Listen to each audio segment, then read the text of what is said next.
Welcome to episode 6 of On Air. In today's episode, we have guest speaker and art historian Maura Coughlin. Before we start, I wanted to give a shout out today to Zumbar Coffee. They are now offering online ordering and pickup from 7 a.m. to 2 p.m. daily. Victor will share more information about Zumbar Coffee in the chat. I also want to thank you all for supporting Lux and our on-air programs thus far by tuning in each week and joining us, giving us feedback and talking to us. We want to encourage feedback and we want to hear your thoughts and hear more about your experiences so far. So please email us to info@luxartinstitute.org. Victor will also share that email address and tell us about your experience. Let us know what you like, what you haven't liked, what you'd like to see, any thoughts that you have. We would love to hear it. Now, I would like to welcome Maura Coughlin for today's episode. Maura is a trained art historian and is a professor of visual studies at Bryant University in Smithfield, Rhode Island. There she teaches courses about visual culture and ecology.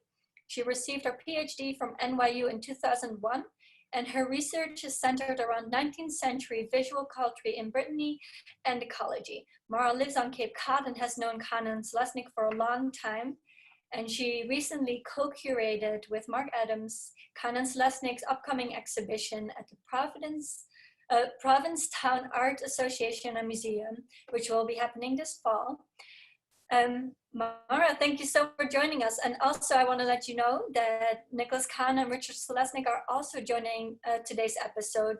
They will be, after Maura's talk, they'll be here answering any questions that you have either from Maura's talk or about their practice. So leave all of your questions in the Q&A section. And now I want to hand it over to Maura. Thank you so much for joining us, Maura. Thank you. I'm so pleased to be able to have this conversation about the artwork that has inspired the work of Kahn Selesnick and how they've entered into a dialogue with artists from the past as well as contemporary artists. And in preparing this talk, I found so many fascinating parallels that I thought I would discuss for the folks who are joining us today. So as Shusha mentioned, in the interest of staying on time, I'll go through my slides, describe some of the sources, show some comparisons, and then Nick, Richard, and I, if you would like, can answer questions from the audience. So I'm going to start out with painters and photographers that were influential on early work and then come around to recent projects, although they'll be interwoven a little bit as we go along. So as many of you may know, Kahn Selesnick met right before college, and immediately they realized they shared many interests in archaeology, such as prehistoric standing stones, 18th century art, British art, especially the artists William Blake and Samuel Palmer. And this is one of their student works from the mid-'80s on the left, where you could see how they started very early doing narrative photography with props that were often set up in their apartment, built from whatever they had at hand, cardboard, plaster, but they were interested in doing narrative photography, and they really shared an interest in appropriating imagery of the past, like the images of William Blake, and you see two William Blake images on the right. But William Blake himself, he had very powerful interpretations of things that he was appropriating for his artwork. For instance, Stonehenge, for him, in the personal mythologies he built, was a horrible place of execution, of bloody vengeance, of sacrifice that came before Christianity came to Britain. So that's how it functioned in images like this. And certain William Blake figures were especially powerful for the early works of Kahn Selesnick and continue to be so. For instance, this crazy Gothic half-man creature on the right, the ghost of a flea. And William Blake apparently once had a spiritual vision of a ghost of a flea, and the spirit visited his imagination in such a figure as he never anticipated in an insect, said a friend of his. And while he was drawing this, he thought that fleas were all inhabited by the souls of men who were bloodthirsty. So this creature is holding this cup for drinking human blood. He's staring into it. And this wild amalgamation of man and beast gives us a sense of a human character that has animal traits. And this kind of mythic, monstrous, hybrid, flawed figure flows through a lot of their works, even from early years. So here's just an assortment of William Blake images. And then on the top of this slide, you see a photo from their City of Salt series from 2001. Many flying figures were influenced by Blake, and there's a great love of William Blake's love for detail, the way that he combined word and image in his texts, and also the way that he's completely the embodiment of an idiosyncratic artist who created his own pantheon, his own creation stories, and peopled these with incredible characters like Nebuchadnezzar, who you see on the upper left here from William Blake, this crawling bestial man who has repeated in many, many Kahn and Selesnick photos, like Scotland Future Bog on the bottom, or the image on the upper right from Carnival at the End of the World. And in their work, the spiritual and mystical world of William Blake met one of the 20th century's most influential artists, Joseph Beuys. Was a major influence. Beuys was a performance artist and a major contributor to the Fluxus movement that put on many anarchic events and happenings. And in a sense, through his own creation of mythologies, there's a very strong link to William Blake. Beuys built up this personal story about how in World War II, he was shot down over the frozen wasteland of the Crimea, where he was discovered unconscious by a nomadic tribe of Tartars who saved his life by covering his body in fat and felt to help him stay warm. And in many later installations, he used fat and fur and other things like minerals, turf, honey, that were symbols of healing and regeneration. So in William Beuys, there's a lot of Joseph Beuys, there's a lot of self-fashioning, creating his own image, creating a mythology of materials, and also performing this kind of identity again and again. And often this was the identity of the shaman. And although Joseph Beuys's performances were only seen by a few people, they're known today through photographs. So you have the sense of the photograph serving as a trace of a past performance. And this important example really runs through a lot of Kahn and Selesnick photographs, where we have the idea that the artist has a kind of role like a shaman, and that the photograph is the trace of something, this performance that happened by this troupe of performers for a limited audience or for no audience at all. And we'll come back to a couple of these later. But there are a few more important sources I'd love to talk about. When Nick Kahn and Richard Selesnick first met in college, they realized they both loved the work of Samuel Palmer, a British artist of the early 19th century. In images like these, you see their interest in his romantic landscapes, and also their early search, and their photographs are on the right side of the screen on the bottom, for a photographic language that would be suitable for inventing worlds. And Richard told me that he was obsessed with the very bright clouds in Samuel Palmer's sky. And you see that in the upper right photograph to a degree. Also, the lushness of Samuel Palmer's paintings reverberates through many of the color photographs later, like in Dreams of the Drowning World, where all the beauty of the world seems to be remaining as a kind of residue on the surface of rising waters, that emphasis a sense of impermanence, where beauty and death are side by side. These are almost like mourning images, like funeral flowers, or like flowers scattered with ashes on water that are suspended for a moment before they dissolve. And in the series Dreams of the Drowning World, and you see 3 images from that series below, very clearly there's an initial inspiration in works by John Everett Millais, the pre-Raphaelite painter, his Ophelia, famous painting from Tate Britain on the upper left, and also later versions of this theme from Shakespeare of the poor Ophelia who's mad and drowning, surrounded by flowers. This is Odilon Redon, one of his many versions of Ophelia from around 1900. And in looking at these images, I thought about how not only did they have their sources in the past, but also they relate so strongly to what a lot of contemporary artists were doing in the 90s and early 2000s, installation artists like Ann Hamilton, Helen Chadwick, or Anya Galaccio, who used flowers in incredible amounts of excess in installations that kind of tread a line between beauty, excess, and decay in really interesting ways. The German Romantic painter Caspar David Friedrich, there are 3 of his images are stacked on the left of the screen here, had a convention he frequently used to draw the viewer in his paintings. And in German, this was called the Rückenfigur, or a figure seen from behind, who is contemplating the view in front of him or her. We can't see the face of this figure, but we experience the landscape vicariously through this figure. We're encouraged to occupy the position, to experience the full potential of nature, to overwhelm, to mystify, or to make us feel the awe and terror of the sublime. And it seems like in the figures by Kahn and Selesnick, we have 5 here on screen, the figures seem to function in a similar way. And we don't know if we're looking at a depopulated landscape of the future or some very difficult to find remote site. But clearly, there's this important precedent. And like Blake and Friedrich, other painters of the sublime landscape were very important to their early work.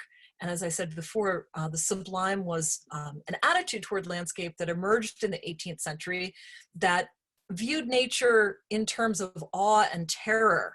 Instead of thinking of nature as a place that's beautiful, or you find peace, or you escape there to have a sense of spiritual well-being, this is a kind of frightening nature that threatens to kill you or overwhelm you.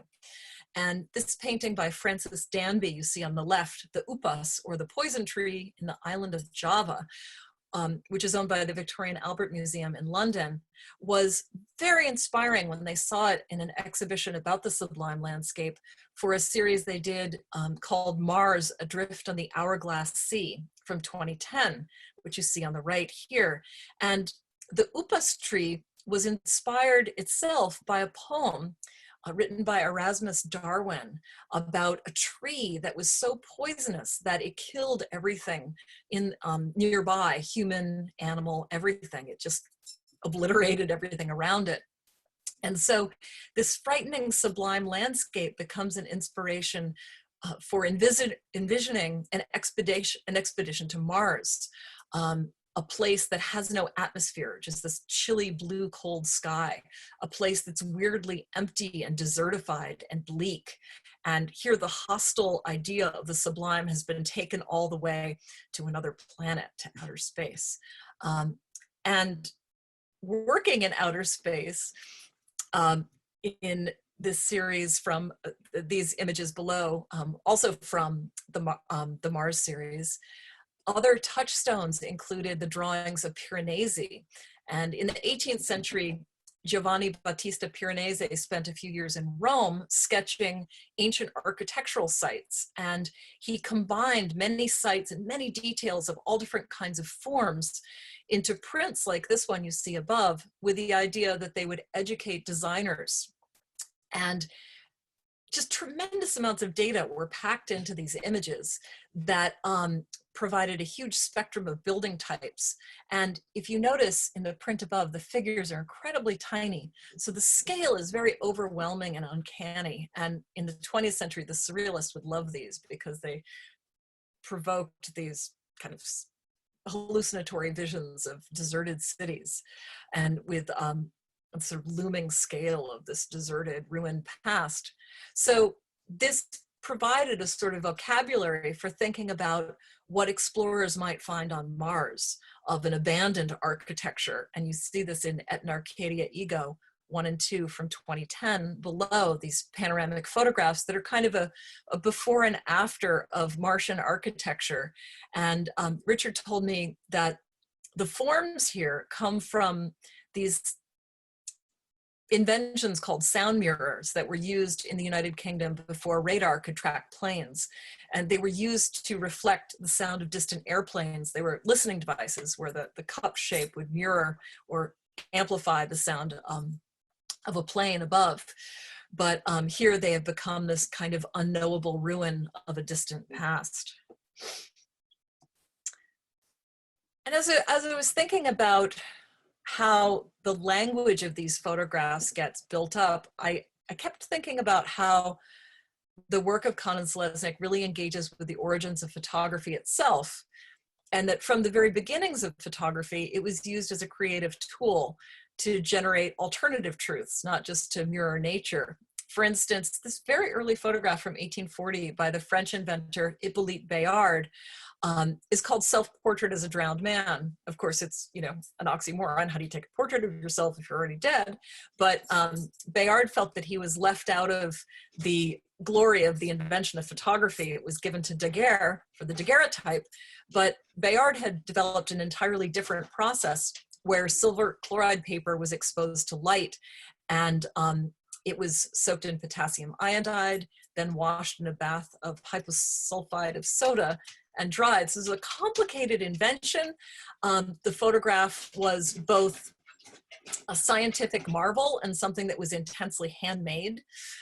However, he was discouraged from announcing his discovery until Daguerre went public. And so this image is kind of a protest of being left out of the history of photography, that he was so upset that he drowned himself, but also it really declares his own invention and trickery in manipulating photography to stage his own death. And you see on the right, Bayard was also doing composite photographs where multiple negatives were printed together to create these kind of surreal images that look a bit like painting. And in this series of images you see here from the Carnival at the End of the World, you could see how the supposedly documentary nature of photography is being used here to stage false histories of alternative communities, of memories. And some of this came from creative uses of photography in its early years by the British pictorialists. For instance, Peter Henry Emerson, who's Gathering Water Lilies from 1886, you see on the lower part of your screen right now. Emerson was really interested in using photography as a fine art language. And throughout the 19th century, you have debates about photography. Is it just a trick? Is it just a passive mirroring of nature? Or is it something as important as painting for telling stories and creating and staging narratives? For Oscar Rylander, it was certainly a very creative medium. And this is a famous pictorialist photograph where, in order to produce the two ways of life, he combined 32 glass negatives that were shot over the course of several months to create something that looked like a history painting. So it's a totally manipulated early photograph. And the whole notion of artistry and artifice together were mobilized to claim a status for photography that was that of a fine art. And photography in the 19th century was also used to produce trick photographs, like the artist who is photographing himself on the lower left corner of the screen, or the famous example of spirit photography practiced by many, but most famously by William Mumler, who used double exposed photographs to reveal the spirit world that was lurking there, that was invisible to the eyes. So this is an idea that photography could somehow exceed the capabilities of the visual eye to reveal Abraham Lincoln here floating behind his wife as a ghost. And another really important 19th century precedent in photography is the dreamy romanticism of Julia Margaret Cameron, who was an amateur photographer. She was given a camera quite late in her life to keep her busy after her children had grown up. And she often costumed her friends and family, used whatever was at hand. She used a soft focus to evoke a kind of moody, dreamy quality that was a bit like painting. It's very evocative. And the two images on the right are from Kahn Selesnick's portrait work. I think you can see obvious parallels between the very romantic worlds here. So in the 1980s, when they met in college, there were many prominent photographers who were using photography in creative ways. And sometimes these were disturbing ways too, to unsettle the expectations of photography to be documentary, but also to destabilize notions of, for instance, gender fixity.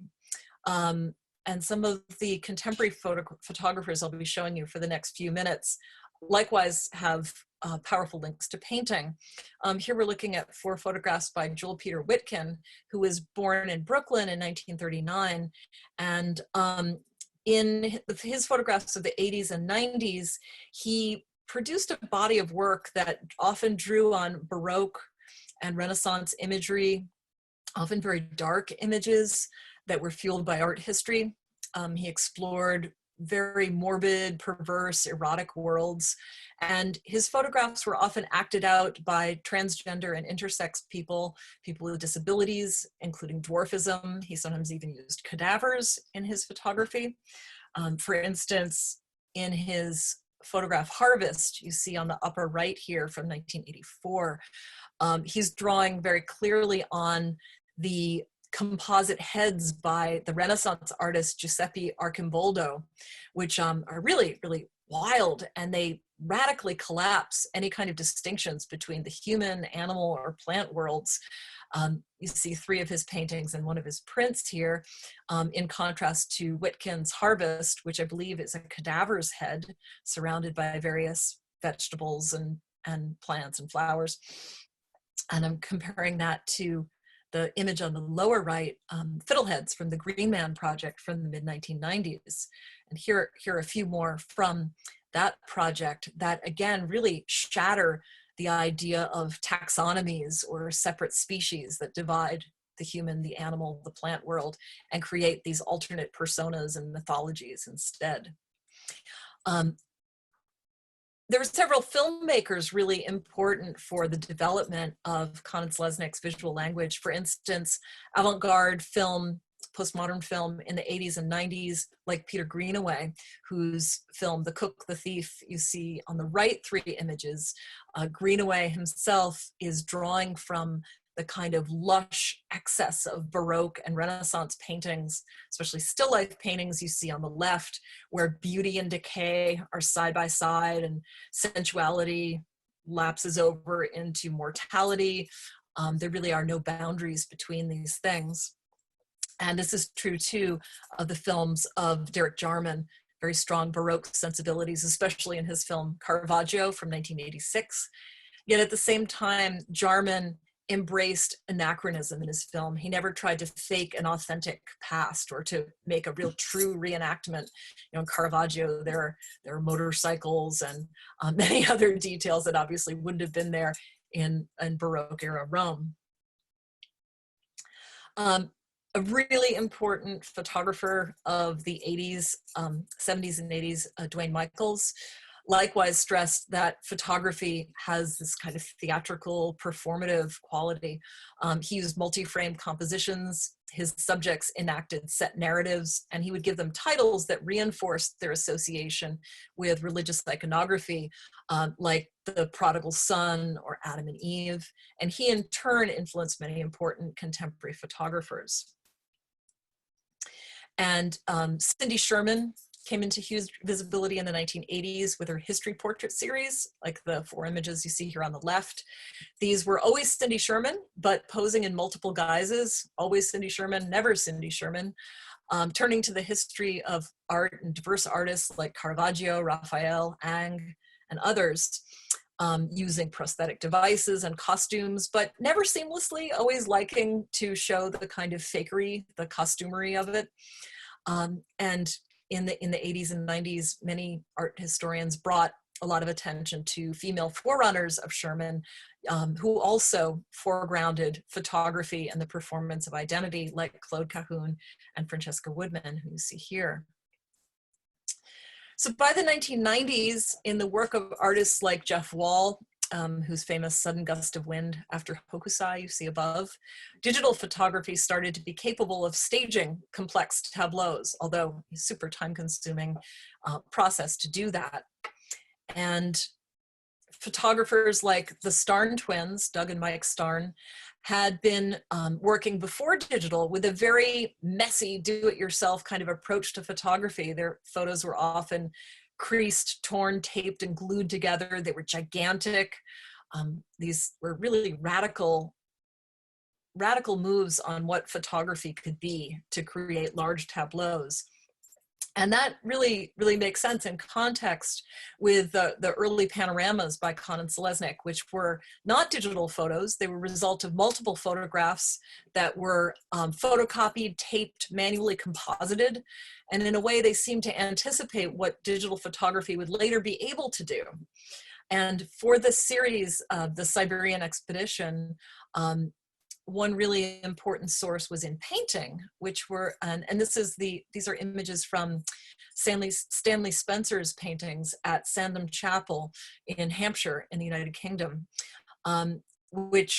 this chapel it's a masterwork. It has about 19 canvases on its walls. It took the artist 6 years to paint, and they depict the everyday routine of life in wartime, in this case in the First World War, rather than the horror of combat.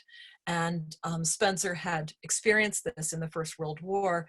And so these kinds of images inspired the expeditionary images like the flight project you see here and the lower two panoramic photographs. Again, these are not digital photographs, but analog photos that have been manipulated a great deal to be composited.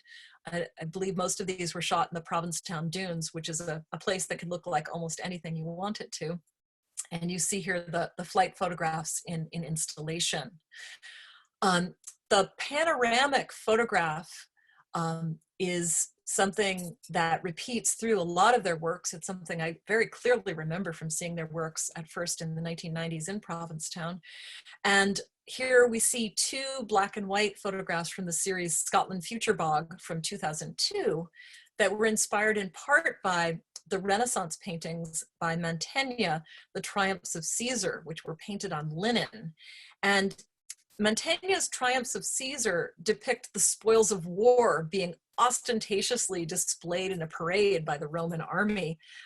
Here are some of the panels of that series, which are at the Hampton Court Palace outside of London. But in Scotland Future Bog, we don't have apparently the spoils of war. Sieg Engine Bor has a pig's head leading this procession of figures in the bog, and Bread Dawn has bread on the ends of pikes. These bog dwellers seem to be inhabitants of an empty planet that has been emptied out by some kind of apocalyptic event, and they're performing obscure ceremonies in this intriguing terrain. We don't really, we don't know where they've come from and how many more of them there are, but in Future Bog, we seem to be in some kind of state of humanity after crisis, that this is the kind of crisis theater of after times.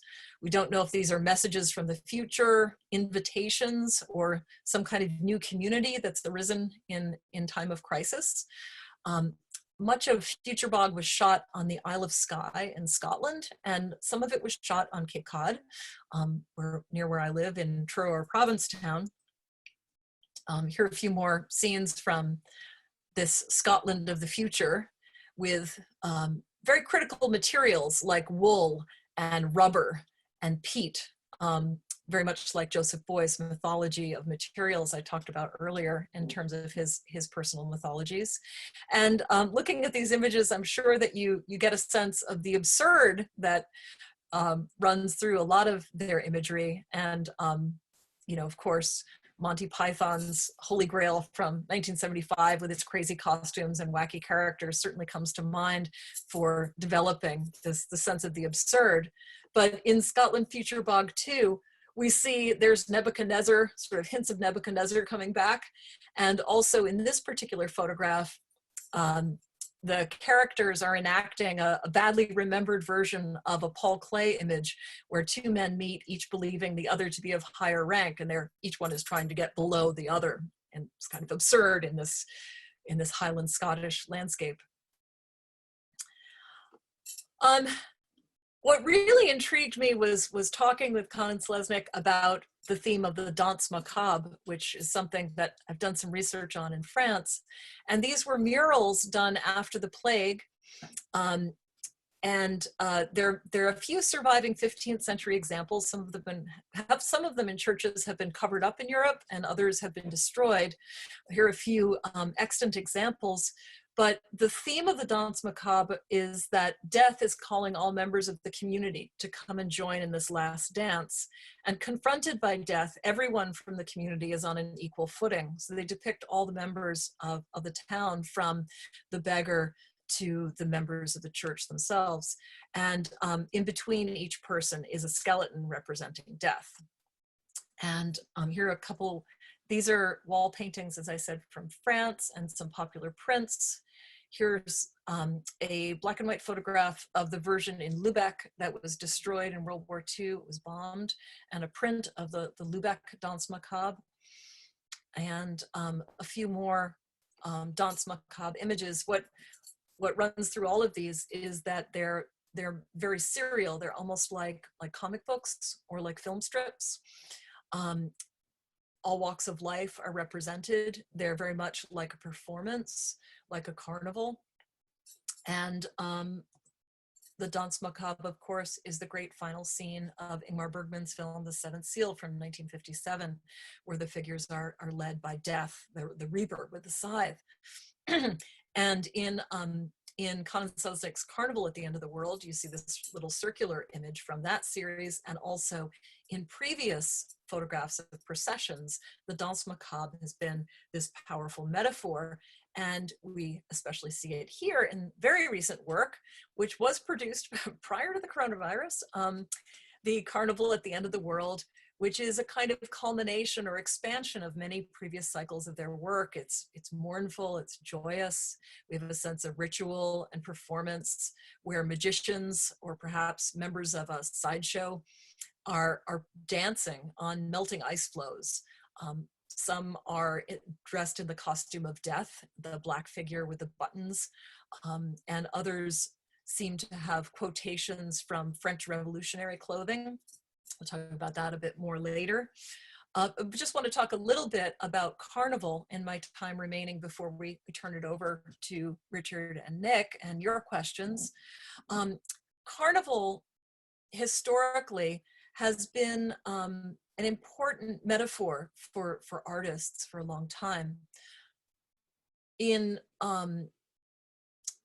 broadsheets like these, Carnival was depicted as a time that turned the world upside down, where inversions happened in class and status. So the child spanked the parent, the donkey drove men pulling the cart, horses sat at the table, the rabbit takes the dog on the walk, and so forth. And so Carnival, when it happened out in the streets, it served a role as a kind of safety valve for releasing tension and anxiety in the public sphere. And Carnival sanctioned social mixing on all levels and very eccentric behavior, debauchery, the mixing of social classes, and the mixing of the profane and the sacred. So in German carnivals, for instance, like the Nuremberg Shrovetide Carnival, costumed men, often with bearded masks and with very particular types of costumes, carried on quite foolishly in the streets, in parades. They mocked people in power. All the structures of the current world were inverted. And this became so subversive that it was ended by the authorities actually in 1539 and was later reinvented in the 20th century. But you can see how in these manuscripts that depict the characters from the carnival, there's a great delight in these costumes that again conflate the human and the animal, or the human and the plant. And Carnival, or Mardi Gras, it has survived as Mardi Gras in some cultures, in Catholic countries was the celebration that happened right before Lent. So you ate up all of your meat and your fats, and you had this social space or festival space where all rules and conventions were inverted. So the carnival is this place for safely blowing off steam, but sometimes it becomes a place that's very subversive as well and dangerous. So again, I like to put together some of these images with the hybrid figures in Kahn Selesnick's photographs, like the Ghost of the Flea from Blake, and their 3 images that go through the middle of the slide here that combine the human and the animal, the plant, these new imagined communities. And popular culture of the tarot card and the playing card have come into the carnival at the end of the world. You see here on the upper left an example of playing cards. Some were handmade. The oldest ones were handmade. Later ones were printed on the printing press. And I'm comparing them to the Drowning World poker deck and the tarot deck for the carnival at the end of the world, which also draw upon revolutionary imagery, popular culture of the French Revolution, like these images here, which you can see echoing in these Carnival at the End of the World circular photographs. And here's a blow up of the tarot deck. In the Carnival at the End of the World, we see other figures from traditional carnival imagery, like the Ship of Fools. On the left is Hieronymus Bosch's Ship of Fools painting. On the right, the floating Ship of Fools. And we know that carnival parades had very elaborate floats and costumes, and even these floating hells, they were called, that were ships on wheels. And you see here from one of the Kahn Selesnick's Carnival at the End of the World roundels on the far right, their Ship of Fools is also likewise on wooden wheels.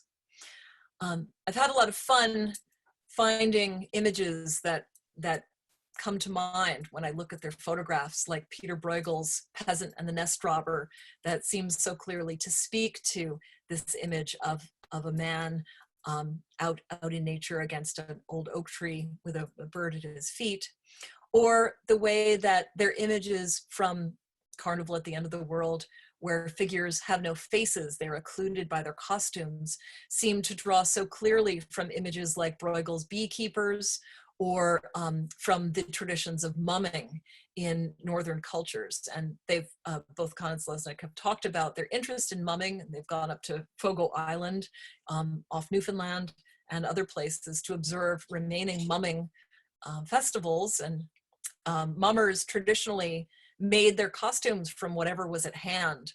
These were handmade costumes, not like Halloween costumes you buy in a store, and they're really quite marvelous and grotesque.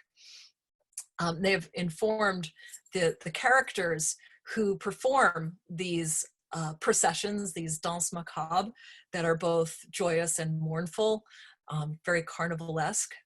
And the group that performs these dances are the troupe Fledermaus, which is, it comes from the German vaudeville farce, Die Fledermaus, or The Revenge of the Bat. And this has been a theme that they have played out in many installations in graphic design and costume design, sculpture, installation. And here are some of the images from the Fledermaus troupe. And I can't help but think about how being a bat, being bat-like, is a kind of consciousness that's very hard for humans to understand and to have empathy with. Thomas Nagel, philosopher, wrote a famous essay called What is it like to be a bat, that people read in critical animal studies all the time, where he argues that a bat navigates through the world using sonar, sending out shrieks to echolocate that we can't hear. We can't understand navigating the world that way, and it's very difficult for us to have empathy with a creature like a bat because our brains just can't wrap ourselves around that kind of consciousness. And so I'd like to think about the way that the photographs of Kahn and Selesnick invite us to make kin with nature, to rewild ourselves, to conflate these categories, and to imagine what it would be to live differently, to re-immerse ourselves in the natural world. And in their most recent pieces that are being made right now for the residency at Lux, like these two flags that imagine the rewilding of the insect world, who are facing apocalypse right now, but also look backward to the work of fascinating artists that I was introduced to via their work, Joris Hofnagel, who was at once the last manuscript illuminator, one of the last manuscript artists in Europe, but also one of the very first naturalists and probably one of the first still life painters. So I'm just at 40 minutes right now. I think we should open this up to questions for the artists, and I can go back to any slides you'd like to see.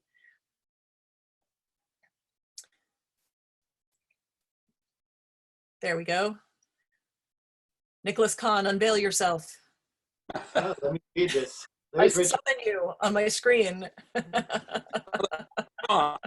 are you? I'm here. I don't know why I'm not here, but I'm here. Okay, well, it'll work. There we go. Yeah. Yes, somewhere I am. So I think maybe should I stop sharing my screen now, or should I just keep this up and you can go to whatever image you'd like?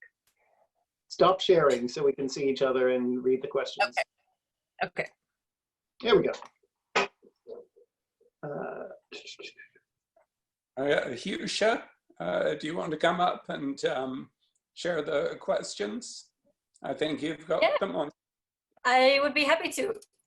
I'll leave my camera off so that the focus is on you guys. Nobody cares to see me. Okay, I see the Q&A. Do you want me to read them? Here. Oh, yeah, you can take it yourself if you'd like. Okay, I didn't know that I had access to it. Now I do. Okay. Jennifer Nelson remarks, I'm reminded of the Cottingley fairies. I believe they became popular in a way that even had some people believe in fairies. That was a different time, and all of us are likely more sophisticated viewers of imagery now. Do you know that thing, that hoax of the fairy photograph? Yes. Yep. Even Conan Doyle fell for them. Yeah. We are likely more sophisticated viewers of imagery now. What are Kahn and Selesnick's greatest hopes for their series as far as what they would leave their viewers with? Well, I think when we first started out, we liked the idea that the viewer could come into the show and not really necessarily know what they were experiencing or looking at. So in some of the early ones, we had people come in and actually believe that the stuff we were doing was genuine vintage materials. For instance, we once had a head that we'd made of bread that we'd kind of baked until it was quite charred and banged nails into. And one person came into a show and saw it and accused the gallery dealer of dealing in Native American artifacts. They were convinced it was a real, actual head that had been dug up that we were displaying somehow. Yeah, we definitely had a sense of glee when things that were patently absurd were believed that they were real just because they were either in the gallery or museum setting, and we had a label on it saying one thing, that no one could disagree with what a label says. That could never be untruth, and that seems to be coming alive now when politics is bringing truth so much in question. And if the president says it, it must be true is the equivalent of what we were trying to do there. So can you talk more about the identity of the artist as a shaman? Has that identity influenced the way you confront your new work during this current world crisis? You'll like me to deal with this one. I did actually get to go to Nepal. Did that freeze you? Tibetan shamans, some of the last Tibetan shamans alive, about 10 years ago, and got initiated as a shaman. My partner, Sarah, has certainly studied plenty more than me with shamans, and she wrote the guidebook for the tarot decks. So delving into the kind of knowledge that you can get from the kind of other realms through alternative substances or through going into trance states certainly has intrigued both Richard and I and Sarah to try and figure out how do you access information about the future. And so our current project definitely goes in that direction. The circular oracular images are all about the various ways humans have tried to access the information when times are in crisis and everything is chaotic. And so we both have seen many things that we have done in our work as being prescient about what ends up happening in the world, and we may have accessed them through a similar trance state that shamans go through to get information.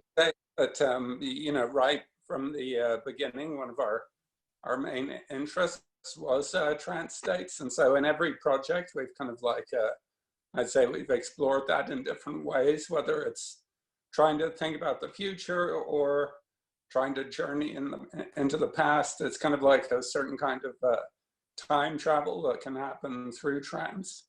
And also traditionally, shamans would access the animal and the plant world, and plant spirits, animal spirits through trance. So that's also been a constant ongoing theme. It seems especially prescient that you were interested in the bat and the pangolin. Yeah, big old. For sure. Yeah, I mean the bat we got interested in because the bat was going extinct up where we live in the Northeast from the white-nosed fungus, which actually originated in the mountains near where we live. So seeing that go on kind of got us kind of interested in kind of trying to see things from the bat's point of view. And it's bats are rather absurd and surreal animals, as are pangolins. I always have empathy for the ugly and the absurd. An anteater covered in scales, what's not to love there? And so it's maybe the clown of animals in my mind. It's it's like the carnival. It's like a carnival animal. I'm looking, let's see, there's a question here from Karen Trowbridge.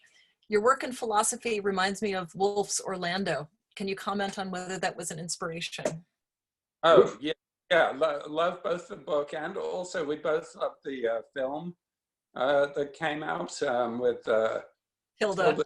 Yeah. Hilda, yeah. Yes. Right? Jane Campion, right? Was Yeah. it right? Terrific. Like you can kind of completely mix up roles, genders. It's kind of relates very well to the carnival kind of aspect of things we're interested in.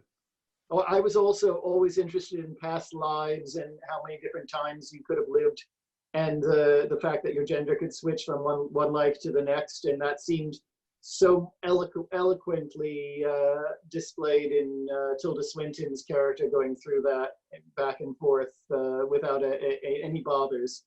Also, we love the idea of kind of being able to experience different eras and time periods, which is obviously a big part of the book and the film. So there's a question related to this. What does the end of the world mean to Kahn and Selesnick in their photographic narrative, since there are varying understandings of what this is or could be? What is being celebrated by the revelers?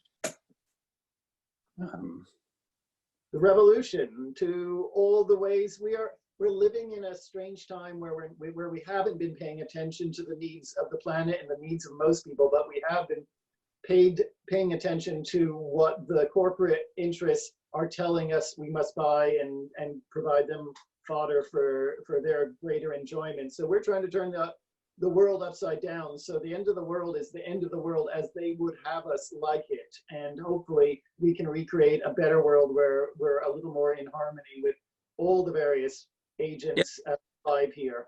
You can almost have it both ways. Like you could say that a lot of the powers that be have turned the world upside down, and we're trying to turn it back right side up. Exactly. But it's related to the carnival and the back and forth thing that goes on between the established order and kind of more kind of anarchic kind of forces. It's a kind of ongoing dialogue that goes on throughout history. Another good question here. Can you speak a little to the ways that the eco-diversity crisis influences your work? So, crisis of biodiversity. Yeah, and we're both obsessed by the animals and the rising waters that are changing the whole landscape here. How fugitive all the ecosystems are because of the changes with climate. Causing the breakdown of most of the little habitats that need to be joined up again. So on so many levels. We're obsessed by that, and our interest in landscape often connects with that, along with all the putting on the characters of various animals to have empathy with them and what they might need to live in a better world that isn't as torn into pieces as the one we're currently living in. Richard? And you know from living on the Cape, Maura, that like, you know, the landscape there has changed so much, and like various different animals have suddenly come back. So yeah, we have coyotes. We had a bear a few years ago. Yeah, sharks, seals. And the seals, the crazy numbers of seals and sharks. It's true. Yeah. Let's see. There's another question here. I love P.T. Barnum's antics for similar reasons that I love the photos as a legitimate source of lore. His Mermaid of Fiji may have been his first and most wonderful hoax. Thank you for creating this imagery that imagines other stories. Yeah, we like. So I guess we love the combinations of things and treating those chimeras, these partial mixes of different species, as something valid and real. It's a way of transmuting yourself into and having empathy with other realms and other species and other plants. So that mix of species is thrilling to imagine that they could be real. And also other characters and people, because it's a whole weird network of humanity and the natural world that kind of goes through all our stuff. So it's like, yeah, you kind of experience this kind of diversity of viewpoints in human and kind of natural world. I just have to ask you, because it's a great story. How did it work? The Scotland Future Bog Paul Clay image with the sticks? Yeah, we were out there, and yeah, we managed to find us. You could see in the landscape there were absolutely no sticks to be had anywhere. So we actually ended up having to rent a stick from a man who had like a small museum of wood. He kind of knew where every stick had come from, and so we were able to get a stick from him. So basically we had this really minimal amount of props. We had like a hat, a fleece, and a stick, and we were up freezing on top of a mountain trying to think of what to do. And I remembered from years ago seeing the print, and I kind of thought maybe we'd try and enact it, but I couldn't really remember it at all. So we just had this absurd adventure up there, kind of freezing on the mountain with a stick and a hat. And yeah, Richard described to me his memory of the print, and so I didn't even have the original memory, and so yeah, it ended up a backwards version of it, but it had the essential rock in the middle and us bowing down. We just didn't quite get the order correct, but it was really fun doing it. I was kind of sick to my stomach, maybe from a bad bit of haggis or something. So yeah, it was a nasty experience. Scotland is a post-apocalyptic landscape. That's one of the reasons we set it all there. All the forests had been removed, and everyone had been isolated and sent off to other places. So it's a little like where we're feeling now when you look out and everything seems empty and no one can talk to you. So it was a good preview place. There's a good question from my friend Emily Gephardt. Working collaboratively must also be like turning yourselves into a chimera. Can you speak about collaboration a bit? Yeah, I mean, I think the key thing is that we managed to work out quite a lot of what we're doing together, and then we're able to each go off and kind of execute parts of it rather than executing each other, which could happen if we were living in the same house trying to do all this. It also helps, we came from liking the same artists and writers, so we don't sort of disagree about what we'd like the end product to be. It's just each of us may have a different way to get there, and sometimes there's a bit of rivalry how to get to the place, and that is a fun game.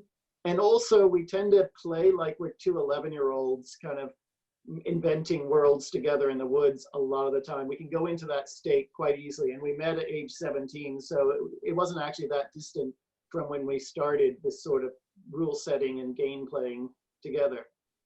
I think also it's a fun aspect is that of having a certain amount of freedom is that someone can suddenly bring something that's completely left field into the middle of a project and suddenly destroy the rule system. So it brings a certain anarchy to the whole process that I think is going to reflect it in the work overall. So how do you know when one of your projects has come to an end?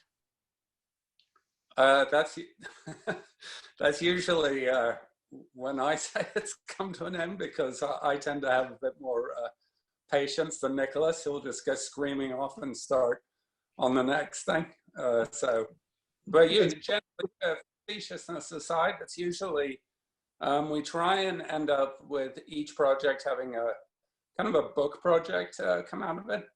And so I feel like when we manage to achieve that with any of these projects, then, you know, that's the time that it's kind of like properly done and to fully go on to the next thing. Galen Malicote is asking, how has your collaboration evolved over the last 30 years plus? 30 years. Our friends have maybe the same friends like Galen we've known for practically 30 years. All of us have aged a fair amount in the pictures, and we use our friends' children quite often now as models, including Maura's lovely child who grew up from a baby from when we first met her to a beautiful model for some of our photos as well. So it's really interesting to see that we can involve generations in the same kind of gameplay. Craig, I was looking at some of our really early work, and my son was actually in some of the pictures as almost a newborn, like as a baby. And now there's pictures of him, like if you remember the one of the characters rowing the rock, that Ship of Fools image, he's there as like now a grown man. So it's like been going on a crazy long time. There's a question asking if you've seen the people doing quarantine pictures, especially the hilarious Hieronymus Bosch that was all over the web in the last couple of days. And the question is, has quarantine shifted your focus in terms of what's next? That's hard to say. I almost feel like we kind of did the kind of like the Plague and Quarantine project and the Empty Streets project before we actually started to live it in the real world. So it's a little discombobulating to think about what might come next. It's like, well, you know, what comes after all this? So hard to say. I'm concentrating on the insect apocalypse, which I think is going to be the next big apocalypse. Yes, it's going. It started already. It's going on. It's started, but it's going. After we get through this, then and hopefully we can cure a fair amount of it without screwing up nature as much, because we've stopped polluting as much because we're not doing as much. So that may give the insects a little extra time, but apparently, if we lose the insects, then we'll lose the food and the plants and that we all depend on. So I'm on their team right now, along with a lot of other teams. Yeah. Team Insect. Go Team Insect. It's our only hope.